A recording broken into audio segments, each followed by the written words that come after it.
Ne, nismo rekli. Šta? Pa sam mislila da čovjek ima 40 godina. Aha, može, aj sjedni pa to reci. Ja sam... Ajde, onako će... Ti onako reci. Prvo gledamo. Da, prvo gledamo. Pa dobro si rekao, kad će više taj film? Ja sam mislila da ću ja već napuniti 40 godina kad bude taj film.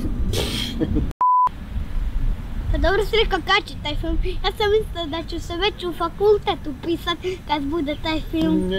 Ja. Šta bi još mogu reći? Pa dobro, prije ću dobiti sve zube nego... Čekaj, da se dogovorimo, čekaj. Aj malo ona kao, sad, pauza, pa onda. A dobro si rekao, kad će više taj film? Ja sam mislila da će mi već sve zubi narasti kad bude taj film. Kako je? Film. A da, čekaj. Film.